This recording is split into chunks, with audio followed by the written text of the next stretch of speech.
প্রিয় বন্ধু, একটু থামুন। কারণ আজকের কথাগুলো হয়তো আপনার নিজের মনের সঙ্গেই মিলে যাবে। আপনি কি কখনো লক্ষ্য করেছেন, কোনো সমস্যা হয়নি, তবু আপনার মাথায় সমস্যা তৈরি হচ্ছে?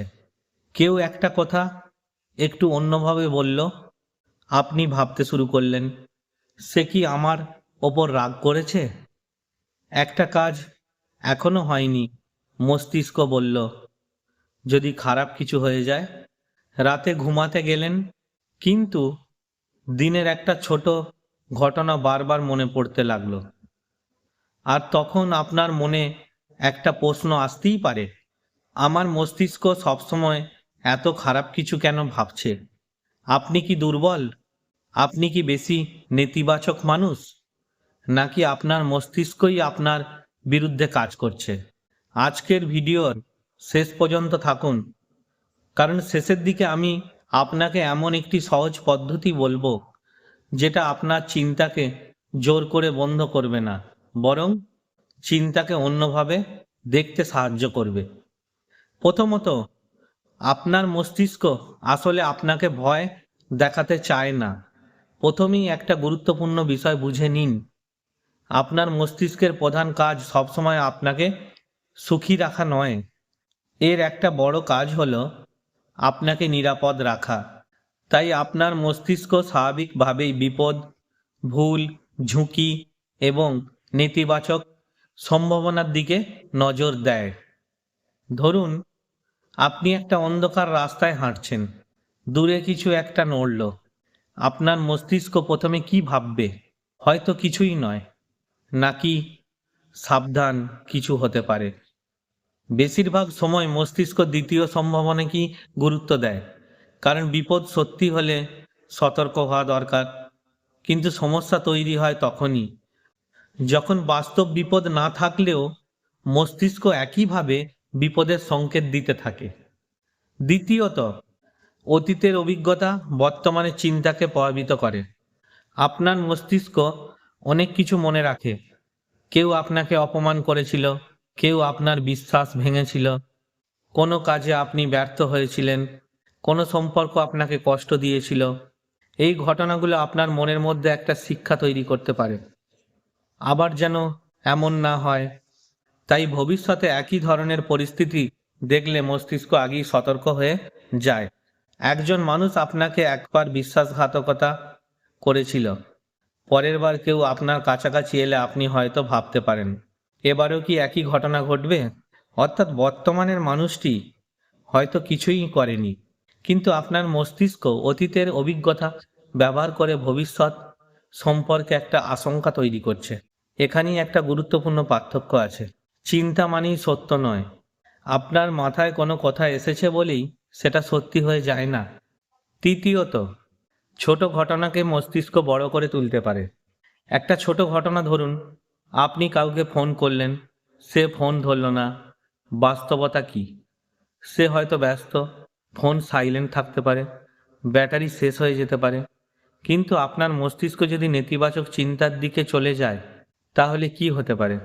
সে হয়তো আমার উপর বিরক্ত, তারপর আমি কি কোনো ভুল করেছি, তারপর হয়তো সে আর আমার সঙ্গে কথা বলতে চায় না। একটা ছোট ঘটনা থেকে তৈরি হয়ে গেল একটা সম্পূর্ণ গল্প। আর সবচেয়ে গুরুত্বপূর্ণ বিষয় হলো, এই গল্পের বেশিরভাগটাই হয়তো বাস্তব নয়। এটাই অনেক সময় অতিরিক্ত চিন্তার সমস্যা। আমরা ঘটনা নিয়ে যতটা কষ্ট পাই, তার চেয়ে বেশি কষ্ট পাই ঘটনাটি নিয়ে আমাদের তৈরি করা ব্যাখ্যা থেকে। চতুর্থত, তাহলে কি খারাপ চিন্তা বন্ধ করতে হবে? এখানে অনেকেই একটা ভুল করেন। তারা ভাবেন, আমার মাথায় খারাপ চিন্তা আসছে, আমাকে জোর করে এটা বন্ধ করতে হবে। কিন্তু চিন্তাকে জোর করে বন্ধ করতে গেলে অনেক সময় উল্টো চিন্তাটাই আরো বেশি মাথায় আসে। তাই লক্ষ্য হওয়া উচিত চিন্তা বন্ধ করা নয়, লক্ষ্য হলো চিন্তার সঙ্গে নিজের সম্পর্কটা বদলানো। একটা চিন্তা মাথায় এলো, তার মানে এই নয় যে আপনাকে সেটা বিশ্বাস করতেই হবে।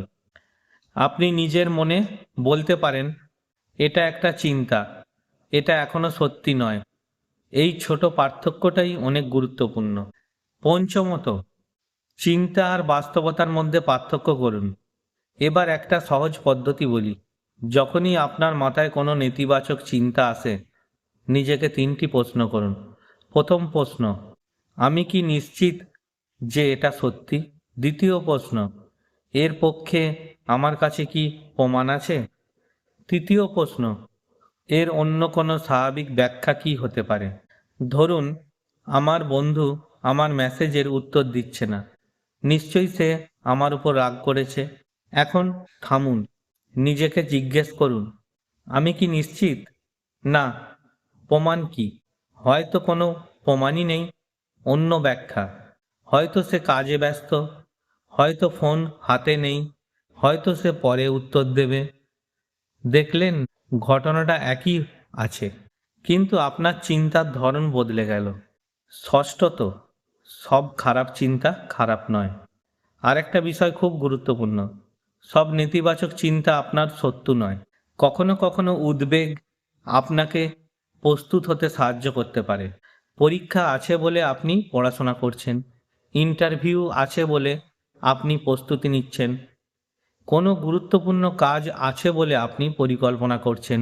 এগুলো দরকারি চিন্তা।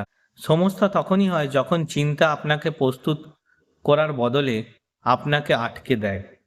আপনি একই বিষয় বারবার ভাবছেন, কিন্তু কোনো সিদ্ধান্তে পৌঁছাতে পারছেন না।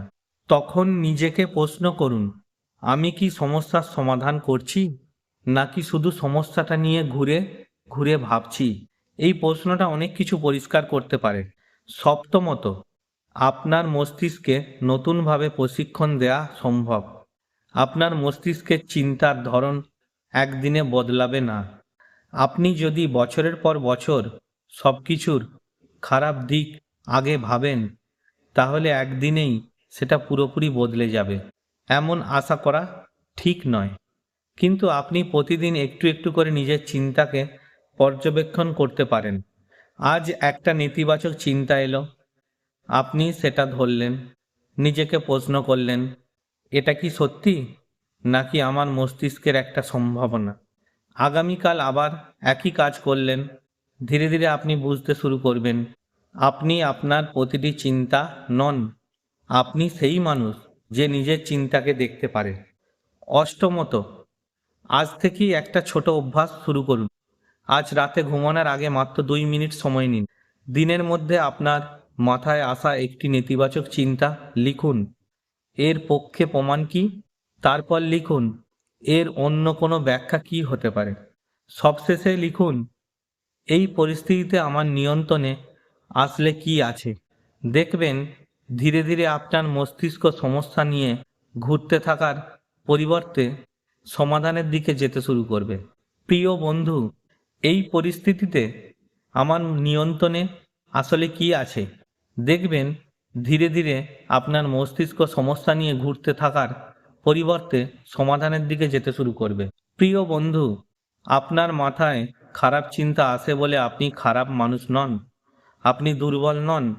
আপনার মস্তিষ্ক শুধু আপনাকে নিরাপদ রাখতে গিয়ে অনেক সময় অতিরিক্ত সতর্ক হয়ে যায়। তাই পরের বার যখন আপনার মাথায় কোনো ভয়ঙ্কর বা নেতিবাচক চিন্তা আসবে, সঙ্গে সঙ্গে সেটা বিশ্বাস করবেন না। একটু থামুন, একটু দূর থেকে চিন্তাটাকে দেখুন, আর নিজেকে বলুন, এটা আমার একটি চিন্তা, এটা আমার ভবিষ্যতের সত্য নয়। মনে রাখবেন, চিন্তা আপনার জীবনের দিক নির্দেশ করতে পারে, কিন্তু প্রতিটি চিন্তাকে বিশ্বাস করা আপনার বাধ্যবাধকতা নয়। আপনি আপনার চিন্তাকে নিয়ন্ত্রণ করতে শিখতে পারেন, আর নিজের মনকে একটু একটু করে বুঝতে শুরু করাই হতে পারে আপনার জীবনের সবচেয়ে গুরুত্বপূর্ণ পরিবর্তনগুলোর একটি। আর নিজের মনকে একটু একটু করে বুঝতে শুরু করাই হতে পারে আপনার জীবনের সবচেয়ে গুরুত্বপূর্ণ পরিবর্তনগুলোর একটি। আমি আশা করি আজকের কথাগুলো আপনার কাজে লাগবে। ভিডিওটি ভালো লাগলে একটি লাইক দিন, আর এমন মনোবিজ্ঞান ও সেলফ ইমপ্রুভমেন্ট বিষয়ক সহজ বাস্তব ভিত্তিক ভিডিও পেতে এসআরপি মাইন্ড ক্ল্যারিটি চ্যানেলটি সাবস্ক্রাইব করে সঙ্গে থাকুন। আবার দেখা হবে পরের ভিডিওতে। ততদিন নিজের মনকে বুঝুন, নিজের জীবনকে আরও পরিষ্কার করুন। SRP Mind Clarity, understand your mind, improve your life.